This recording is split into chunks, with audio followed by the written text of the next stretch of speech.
Alright, now let's get started with the second part of my tier list here, which is going to be how fun each unmatched fighter is to play against.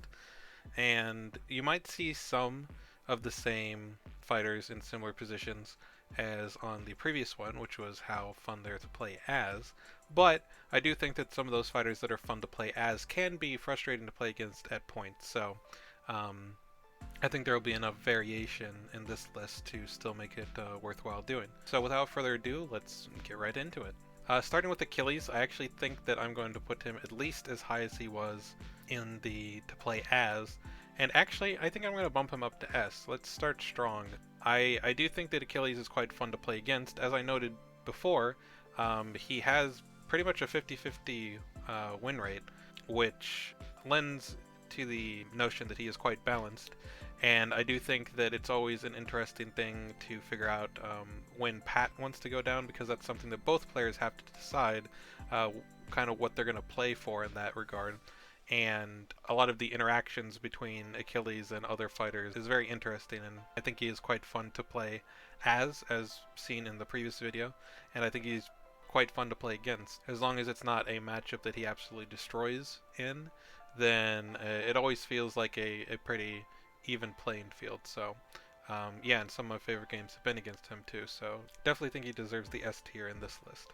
Alice I'm probably going to put a little bit higher than I did in my previous one. The playing as, I had her in B, but I think that she's at least an A to play against. There's a lot of considerations on how you're going to approach her size changes and those effects, and what you want to do to play around them.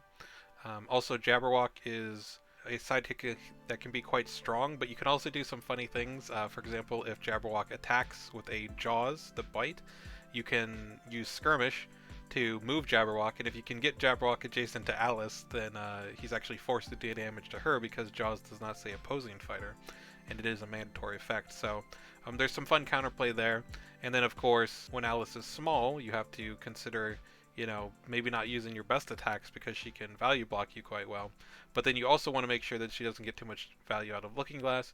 So definitely an interesting back and forth with how you're going to play around her size changes and how she's going to approach that.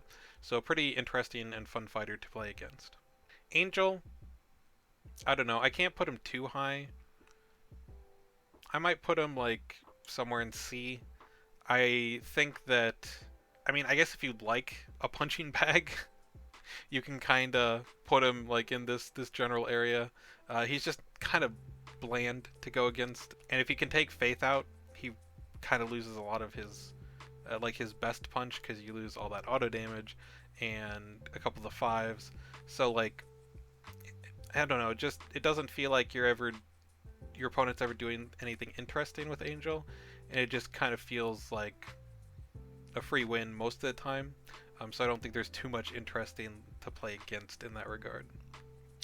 Beowulf, I think he's probably going to sit around the spot he was in the other list. I think he's pretty fun to play against, trying to figure out how you're going to try and maximize your damage while minimizing his rage. How you're going to play around Grendel, and usually try to attack with a low printed value when he has Grendel active. What you want to do about Wiggloff, because a lot of times you're just going to ignore him, but sometimes he can be relevant as a body blocker. You can also potentially use him, since Wiggloff might not block, you could try to get some good effects off on Wiggloff. The Wiggloff can still feint, so you do have to be careful about that if the Beo player thinks that you're trying to get a really good effect off. But yeah, I think playing around the rage is interesting for the opponent, as well as for Beo himself.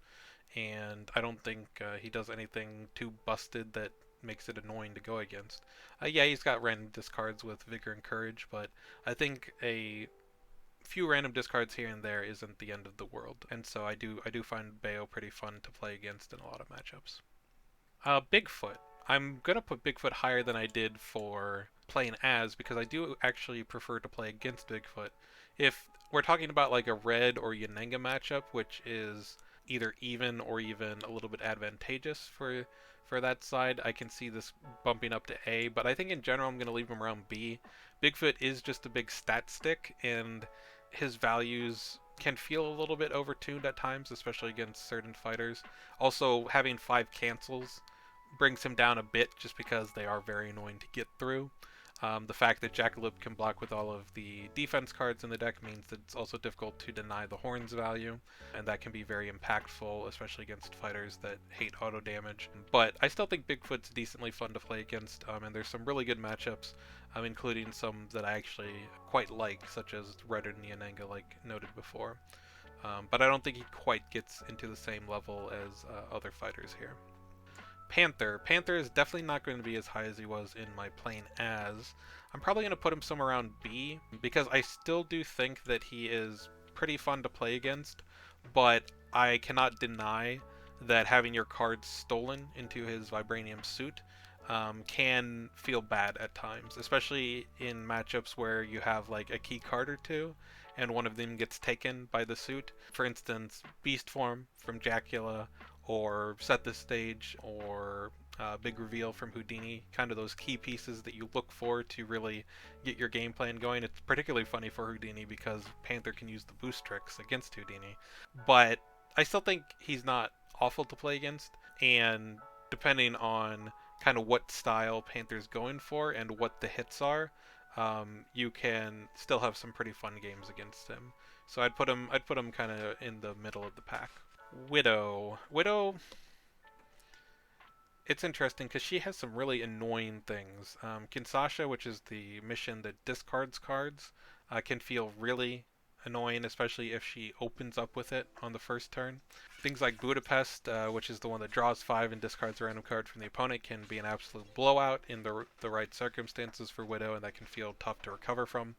Maria is very difficult to break through, between having the swap card and the Director of Shield and the life model decoy. Maria can be very tanky and difficult to deal with, and Widow often likes to corral the opponent into a zone and just keep peppering them with attacks and eventually set up for that big Budapest value. She can also play the longer game if she needs to and doesn't want to get that crazy draw. So it can be frustrating to go against her because she has a lot of tools for a lot of different styles of matchups, but I don't think it's like awful. I don't think it ever feels terrible to go against her. So I'm going to put her probably kind of right around the middle in B tier as some of these others.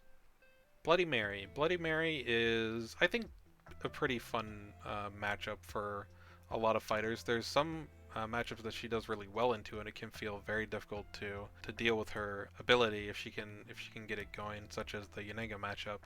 But I think that she's a pretty solidly fun fighter to play against. There's a lot of tricky things she can do, and you always kind of have to be on your toes. But I don't think she ever feels unfair, and she presents a really interesting conundrum when she ends like at 3 or 4 cards in hand. Because she has the ways to draw cards on defense, you might try to go in and attack her when she's at 3 cards, and she just draws a card to replace the defense she used, and she gets her third action turn. And when she's at 4 cards, she kind of has passive defense because she can block with one of the cards that doesn't draw her card on defense and end up getting that 3 action turn because you decided to go in and hit her. So it's a very interesting fighter to play against because of all those considerations, including things like jump scare. And I think for the most part, it feels pretty nice to go against her. Bruce Lee is an interesting one. I feel like he's also probably up here. There's some really fun matchups that you can do with him, and as long as you're a fighter that has like a few options on defense against him to break his combos, it never feels like you're completely just screwed. Even a fighter like Red, who doesn't have any movement on defense and only has 2 cancels, still has a pretty interesting matchup into him, and the various effects that he can get from his Jeets means that you're constantly trying to figure out exactly how to play around those effects and his ability to hop, because for a melee fighter at the very least, it can be difficult to counter-aggress Bruce if he plays it properly.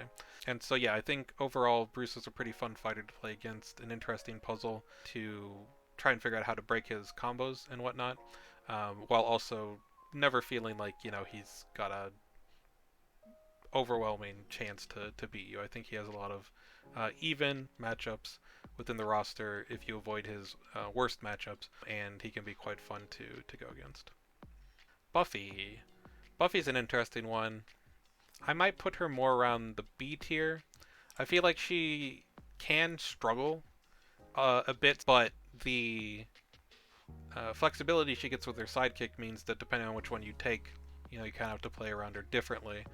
For example, if she takes Giles, you probably want to try to go after him as quickly as possible because Insight is going to hurt, and any sort of targeted discard's a bit annoying to go against, which is also one of the reasons that I put her a bit lower.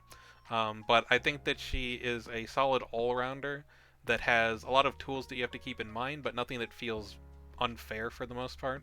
And so she's just a solid matchup that is never going to feel bad to play against, and sometimes will feel pretty good. Bullseye. Bullseye is an interesting one. He has kind of the same feeling as Bruce, and funnily enough, these two have a really fun matchup against each other that's often a very quick game. But yeah, I think it's kind of... I'd put these three in the same area where they're not the most amazing fighters while still not being bottom of the barrel. And because of that, they end up having a lot of interesting matchups, especially near the middle of the roster and against each other in ways that can be quite fun. So while it can feel pretty bad if Bullseye gets his optimal draw, a lot of times he's not going to. And because of his poor defense values, you're always going to know what your counterplay is. And so I think he's a pretty fun fighter to go against on the whole. Cloak and Dagger. Honestly think I'm going to put them somewhere around B tier here, because I do think that while they struggle to get wins a lot of the times, they usually result in some interesting games. And from the opponent's side, there's a lot of considerations to take into account when playing against them. For example, which of them is attacking will determine what cards are likely to come out, as well as what the downside is if they get their ability off. Obviously, losing cards to Cloak is quite bad a lot of the times, but Dagger chaining actions is also scary for your health total. And so kind of having that little consideration as to which of them is attacking and what cards that you might be likely to see, I think leads to interesting gameplay, and there's plenty of things that you can do to position yourself against some of their effects, such as using higher value blocks if you expect something like a Command and Impact or a Perfect Balance to come out, or canceling some of Cloak's attacks, such as Channel the Dark. Daredevil. Daredevil was bottom tier for me for playing as, but playing against, I actually think he's going to be at least B tier, if not maybe somewhere in A as well. It's really grown on me. When he first came out, I'd probably put him pretty low, but in the interim, as I play against him more, you kind of learn what the counterplay is, and while I don't enjoy playing as him, I do enjoy playing against him. It's not like the first pick I would take when considering a matchup, but I have had some really good games against him. That one against Chad with the InGen Daredevil one from the Grand Finals really stands out and is the final thing that kind of cemented Daredevil as a higher tier fighter to play against in my mind. Let's go bottom of A now, and maybe I'll adjust that as we get further along here. I don't have too much to say about Deadpool. I think it's probably going to be a similar spot as the playing as list. I think that he's probably going to go right around the bottom of B. Again, the first couple times you play against him, it's fun. There's some funny effects in there. And then subsequent times, it probably ends up not being as interesting. There are some cool matchups that he has. So I think that he's still like a solid mid-level to play against. But I don't think that it's quite as fun as a lot of other matchups that you can go for. If your name's Logan, you probably are somewhere way down here, because then he becomes an overpowered monstrosity. But barring that, I think that he has some fun stuff, and nothing too of note otherwise. Alright, Sattler, she's going to be our first D tier here. Unlike Daredevil, I do not enjoy playing against Sattler any more than I enjoy playing as her. I just think that she's mostly boring. And I could maybe see her being a little bit higher in consideration because I don't mind going against her that much, compared to playing as her. But it's still I'm still going to pick most other fighters. if I had the choice of what my opponent's playing, just because I find her very uninteresting as a whole. Dracula, I'd say he's not maybe as fun for me to play against as it is to play as him, because he does have some frustrating aspects. Playing towards exhaustion isn't always the most fun thing. It also feels like, you know, you're kind of in a lose-lose spot with beast form in some cases, because you usually want to feint beast form, but you're still taking 4, which is a good chunk of health for most fighters. That being said, there's still like mind games to play. Bidding is also a card that sucks a lot of the times, especially if he uses it to yank out the aforementioned feint and then attack with a beast form that you have to block with something else. But I think he's still like fine to play against. Obviously, if you can get one of the matchups that's good into him, you can kind of just steamroll him. But I do think that on average, maybe he's a little bit lower, because there's some matchups, like for example the Sinbad matchup, that just feel really awful, and you just don't really get to play the game. So maybe he's more along the C tier to play against.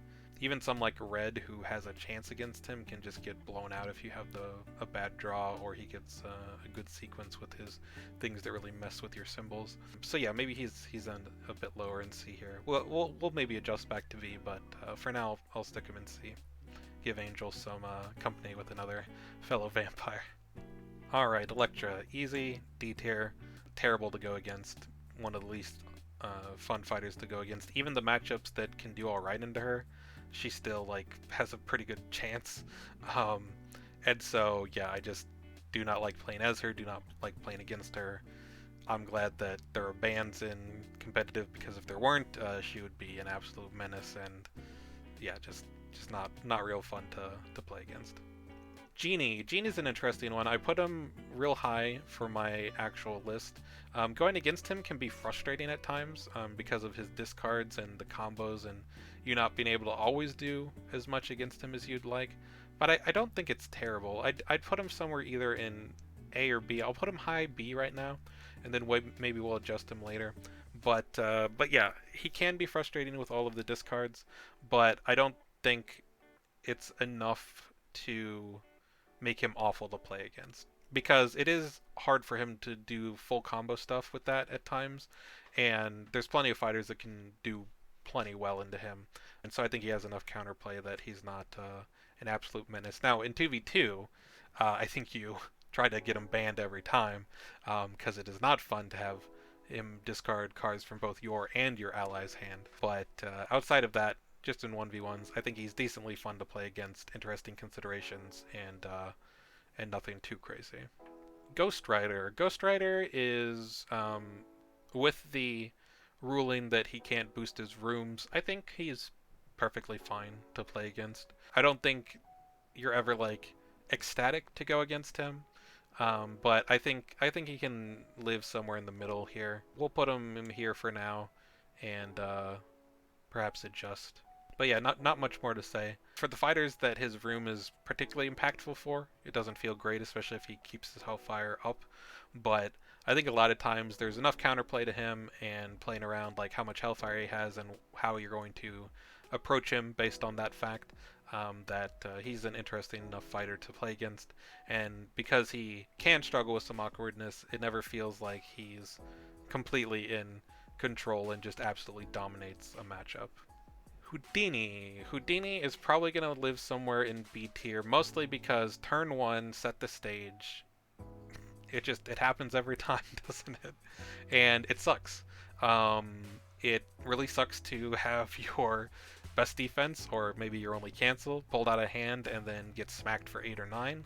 But there's enough counterplay to Houdini that he's still an interesting fighter to go against. He has some bad matchups and quite a few even matchups. He also has some ones that he's quite good into, but you want to try to avoid those if possible, of course. But even with his shenanigans and being able to do Houdini things and pull out a win when he really shouldn't, I still think that he's a fun fighter to be involved. And the way that you fight Houdini is you just keep pressure on him, because he needs a lot of cards to do what he wants to do.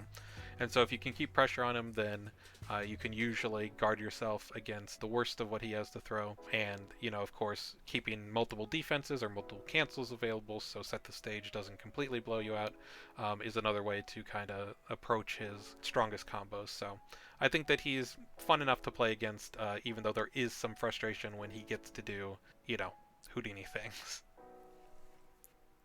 Invisible Man.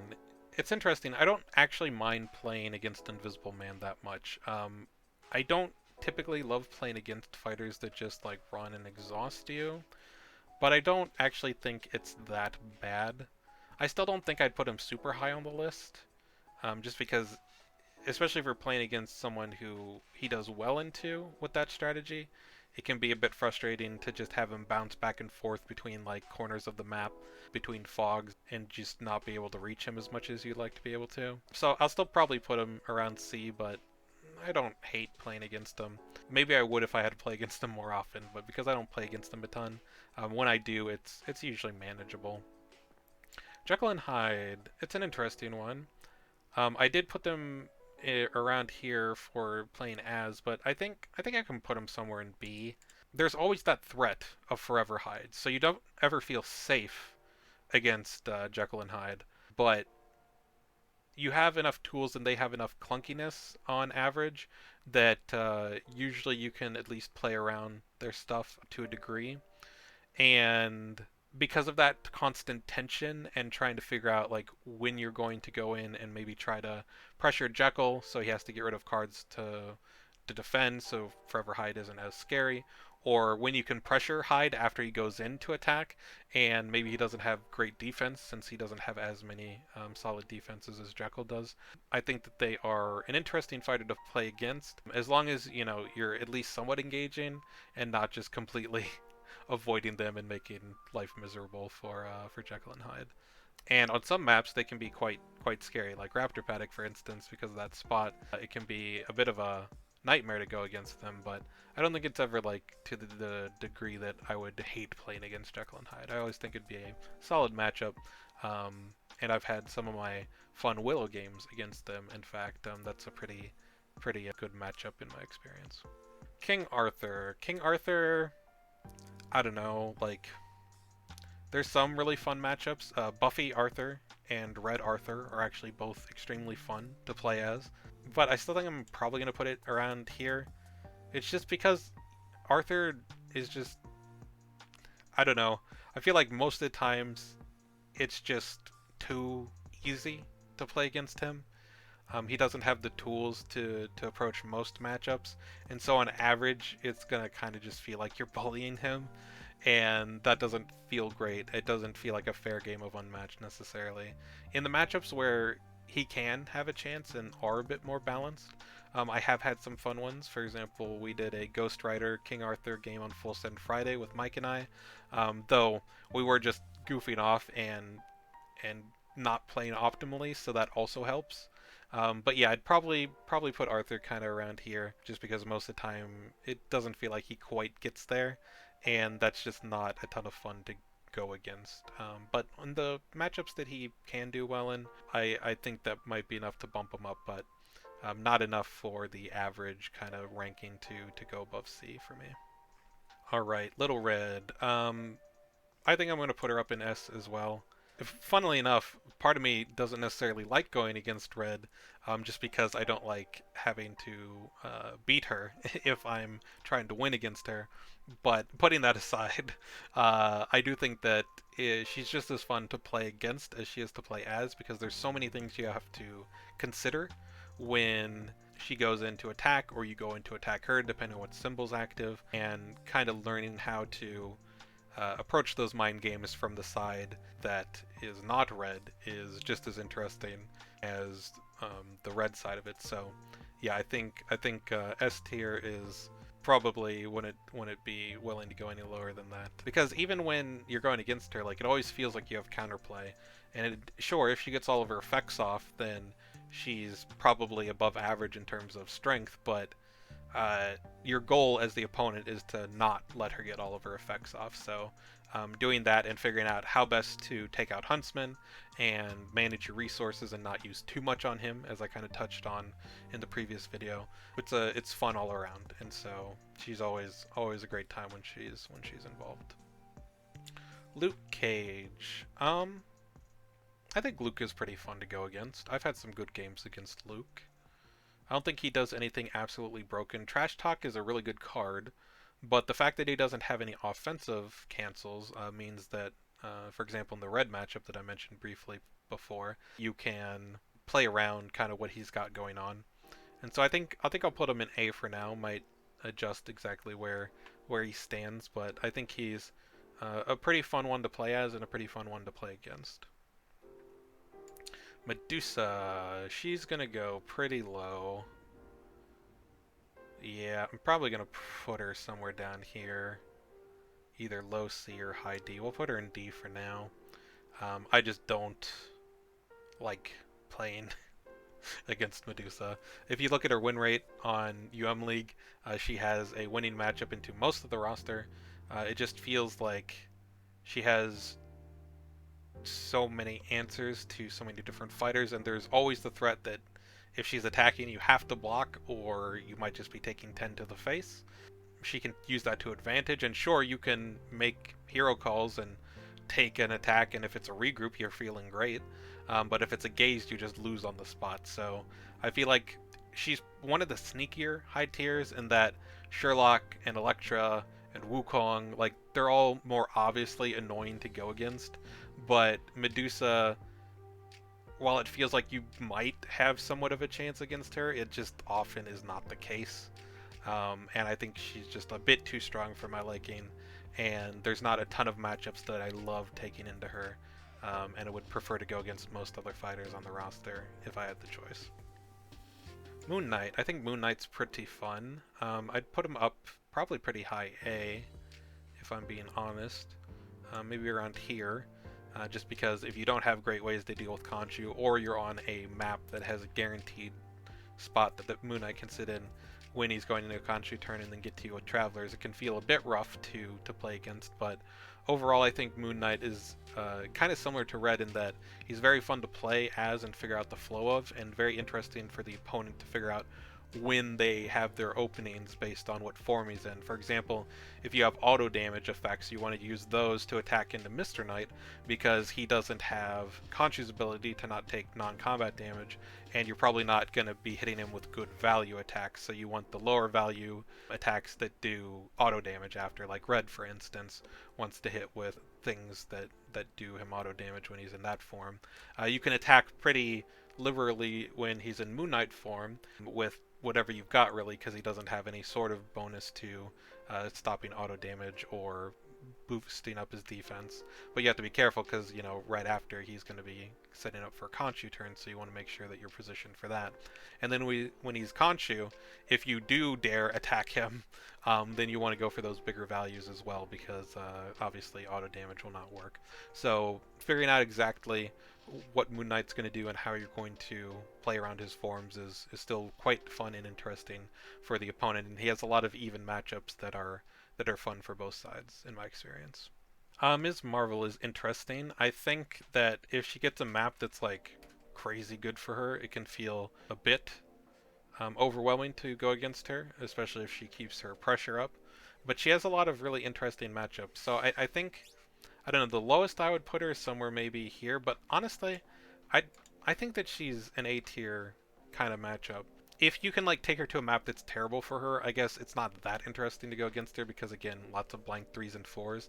But if you're on a map that's like decent for her, but not absolutely incredible, then I think that she's a pretty fun fighter to go against. Because again, there's a lot of interactions on what you have to consider that she has, and because she has so much consistency, like, you can kind of expect her to have at least a few good options when she needs them, since she doesn't require or rely on like 1 or 2 ofs as much as some fighters might. And so yeah, I'll put her bottom of A for now. Maybe I'll readjust her later, but I haven't played against her enough to really get a feel for it.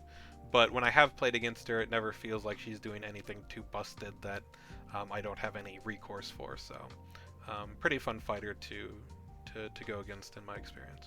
All right, Muldoon. He's pretty frustrating to play against a lot of times, especially if you're a linear melee fighter that can't really get through the traps or workers very well. So I think I'll probably put him around C tier. I could see the argument for dropping him to D, but I don't think he's quite as annoying as some of these others to play against. It's really matchup dependent, I suppose. We'll keep him here for now, but I might be able to convince myself to maybe drop him a bit lower, because, you know, if you're someone like Moon Knight, for instance, or Ghost Rider, like, I've played the Muldoon side of that, and that didn't feel good from, I mean, it felt great from, like, winning the game for Muldoon, but I knew my opponents just absolutely were not having a good time, and I would imagine if I was doing a matchup like that, I would similarly not have a good time with it. And then the matchups that you can do well into Muldoon with, you kind of blow them out, so again, it's not like a super even game. He's kind of a polarizing fighter with matchups, so we'll keep him here for now and maybe drop him a bit if we think it's necessary. Raptors. Raptors are interesting. They can absolutely pop off. I'm going to put them right by Cloak and Dagger, I think, because sometimes they're going to get a good hand and a good sequence of stuff, and you're not going to have ways to stop their combos, and they're going to tear you to shreds. And then other times, you're going to be able to take advantage of the fact that they don't have many defenses, and you're going to be able to take out a Raptor fairly early, and then they can still do some stuff, but they're going to kind of fall apart. So similar to Cloak and Dagger, I think that they are an interesting fighter to go against. As long as you don't have an absolutely awful matchup against them, I think they are interesting and lead to some fun, explosive games, and that's always a great way to play Unmatched, especially since you don't see that necessarily at the higher levels as much. So when you're just playing casually and the Raptors get to pop off, whether you're on their side or the other side, it can be a fun time all around. Robin Hood. Actually, kind of think Robin goes right up here in the middle of A tier.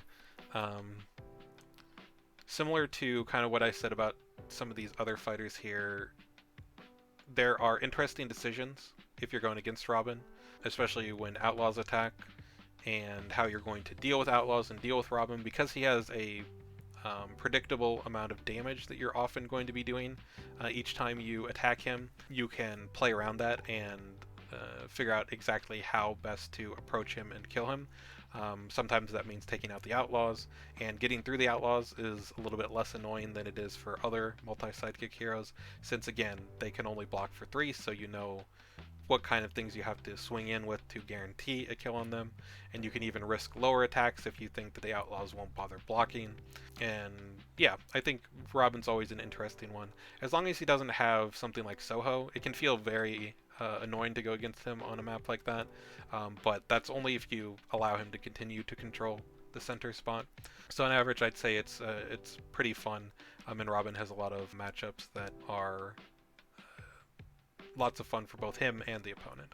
Alright, Sherlock, no surprise here, but a lot of the things that apply to what I said about him in the first part apply even more so when you're playing against him, because if I find it boring to play as him, to just maneuver and go for my schemes and stuff, it's even more annoying when you're the opponent who has to try to catch up and get through the Watson body block and deal with the discards and all of the hand knowledge he gets, and the fact that his effects can't be canceled. This was something I didn't really mention in playing as him, but playing against him, Sherlock and Watson effects cannot be canceled, so that is just kind of the cherry on top of the awful sundae that is Sherlock. So yeah, not much more to say. There are more matchups that he suffers in as the roster expands, which is cool to see, but I still just don't find it interesting or fun to play against Sherlock, and he will be bottom of the barrel here with Elektra. Sinbad. Sinbad, you know what? I didn't exactly expect this to be the case, but looking at him now, I'm going to put Sinbad up in S tier, because I think he's just a fun fighter to play against. As long as you're not someone like Yennenga, who has a very, very small chance of beating Sinbad, I think playing against Sinbad is very interesting, because depending on kind of what style fighter you are, you can either try to aggress him before he really gets his voyages going, or if you think that you'll have to play more into the long game, you can try to figure out the best ways to block the voyages. Also, Porter being an interesting factor in how you want to approach him, whether you want to take him out or ignore him. I think it's often a mistake to ignore him, but yeah, I think Sinbad is just all around a fun fighter. I don't think he's awful to play against for a lot of fighters, and there's interesting counterplay and choices to be made when going against him, and making sure that he can't fully build up to that late game where he just starts hitting you with continual sixes and sevens. But yeah, overall, I'd say he's very fun to play against. All right, Spike. I mean, for similar reasons as before, I'd kind of put him right around Angel, and I don't know where exactly I'd put him between the two, but we'll put him. Let's see. I think wasn't Spike higher on the other one, so we'll put him lower on this one just to make it fair. But yeah, it's similar to what I said in the first part. Your opponent can just basically deny your ability, and while this is great for the opponent, like in terms of winning against you, I don't think it leads to a very fun or interesting game because you're just gonna run, let him come up and hit you, attack him, and then run away, and completely denying his ability, completely ignoring it. Because if you don't, he's gonna absolutely destroy you with some of the effects that he gets. So you really don't have a choice but to play like that if you're going against him. And I don't think that that ends up being very fun for the opponent either, and it's definitely not fun for Spike. So yeah, I'd put him right here around C tier. Squirrel Girl. I'm still gonna probably, for similar reasons as a lot of these others right here. It's not like she's oppressive. I actually think that she can do all right into certain matchups and deny certain things, but a lot of the times it's just not that fun to go against her if you can, especially if you can take her to a map where you can just run and take advantage of the fact that she's only got 4 movement even with boosts, and just completely deny her playing the game. I know there was a game on Sherwood during Team League in which Squirrel Girl was involved, and the opponent felt bad because they just basically weren't playing for most of the game. But you're gonna play like that if you're playing, especially an event, because it's optimal. But yeah, it doesn't lead to interesting games of Unmatched, obviously. So poor Squirrel Girl is going to stay around here, in my opinion. Wukong, yep, he's right at the bottom here. We'll leave him in the back spot for now. Might swap them again because I kind of decided Elektra was less fun to play as. I think because of the interesting mind game stuff, that's still probably true, especially because with Elektra it feels like you just often can't do anything, whereas at least Wukong has some bad matchups where he has to play differently, and the mind game stuff, if you call it right, like if you take a Jingo Bong, that can feel great.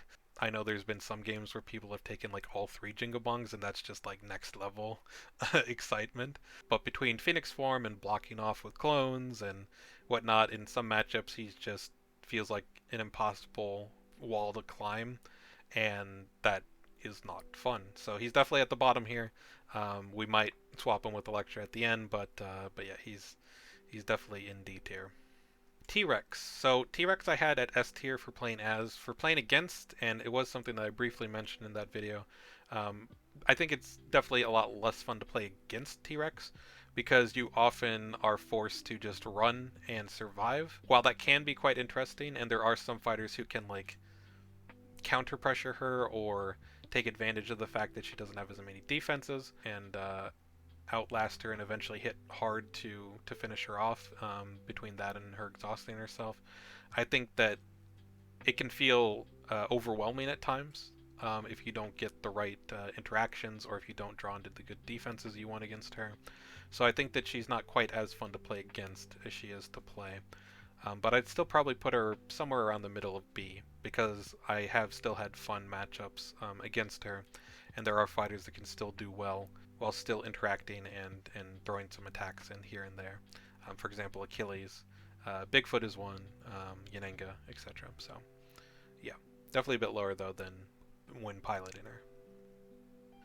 Willow. I to be fair, I don't play against Willow all that often because usually if she's involved, I'm playing as her. But yeah, I think that she's just kind of solid. She's more fun, I think, to play against than some of the other Buffy fighters like Spike and Angel, just because she always at least has some threat to her. And Terra can do knowledge of the craft looping and stuff like that. That means you have to always be careful around them. But similar to some of the other fighters like Jekyll and Hyde or Cloak and Dagger, Raptors, and stuff, sometimes it can feel like she's just not quite good enough, so it can feel a little unbalanced, especially if you're playing a solid fighter. But there are a lot of like mid matchups, and there are some like slightly higher tier fighters that she can do all right into and have some interesting games against. So yeah, I do think that she is still decently fun to play against, even though I don't have as much experience doing so. Winter Soldier. I mean, in the games where he can play full degen and beat you, or if he takes you to a map like Yukon, if you're a melee fighter and kills your sidekick, like obviously that's gonna be real low on the list here. And I don't have a ton of experience playing against him because I've just kind of avoided the fighter in general. I don't think he'll get to the Daredevil point where I actually enjoy playing against him. But as is, I think maybe somewhere in C is decent enough. Maybe we'll put him like around here somewhere. I could even see maybe putting him around Muldoon, because even though it's a different reason, it's the same type of thing where some matchups it's just going to feel really bad to play against. But I think there's enough counterplay, and the fact that if you just aggress him, he can fall apart, whereas you can't necessarily do that against someone like Muldoon. It might not be as bad as some of the other ones down here. Um, but yeah, we'll leave him here for now. I just don't have enough data to really say otherwise. Yennenga. I I think I'm going to put her pretty high. I think I might keep her in S tier. I mean, the red yen matchup is one of my favorites. I've played it many a time, usually from the red side, but once or twice from the yen side. And I don't know, I just enjoy playing against yen.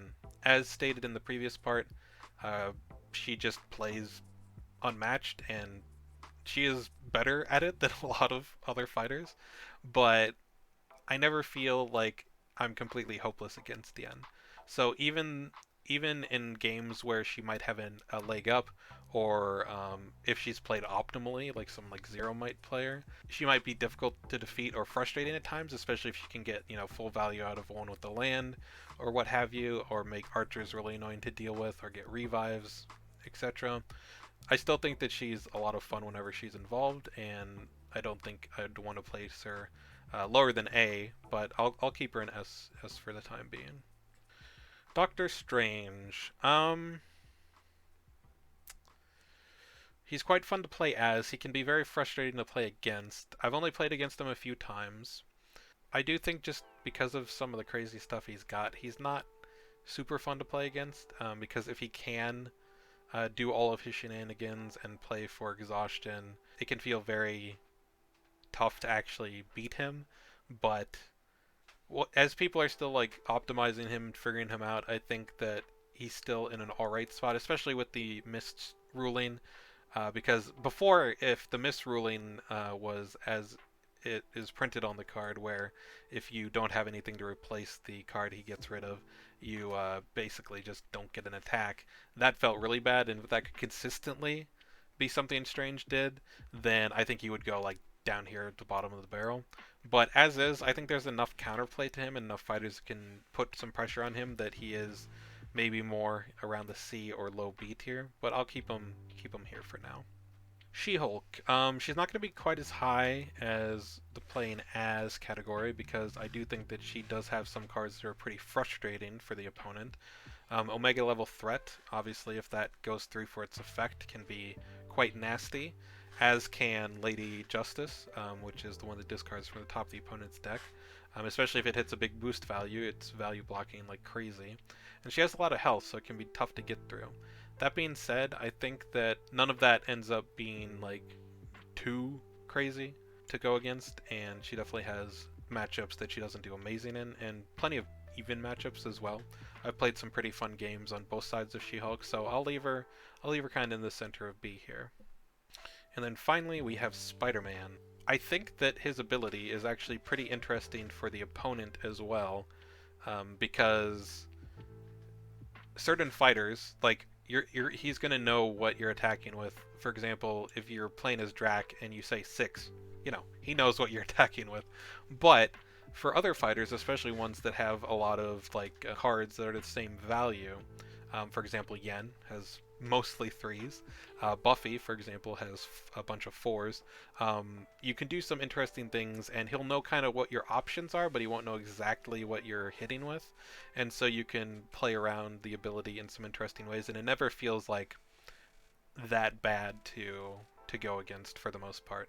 Again, I haven't played against him too much because these are from the newest set, but I'd say, at least in my experience so far, I'd be fine putting him either somewhere high B or low A. So we'll stick him there for the time being. And now that we have everyone in the list here, let's see if I want to change anything around. Just for kind of symmetrical purposes, I kind of like having an extra one in S, just because I did have at least 5 in S before, so you could kind of look at those as the top 5 that I like playing against, or the top 5 I like playing as. I think it's probably between one of these 3 here, and actually I think I'm going to pull Beo up into S tier. And then as far as the order here, I think it's pretty interchangeable. It's a little bit harder for me to gauge the smaller details when talking about the fighters I like to play against, because I have a bit of a better idea of the ones that I like to play as, at least in how they rank against each other. But I think this looks good enough, so I'll keep the S tier kind of in this order. As far as the A's, I think they mostly look good. Again, I'm sure that you could switch a few around here and there, and I'd still agree with it. But I do know that I wanted to bring Buffy up more. We'll put her I mean, maybe top of B. We'll put her, yeah, you know what? I think that she doesn't have quite as much potential to be as annoying as these two, even with Giles. So I think I'll put her up there. And the rest here, maybe bring Willow up a little bit.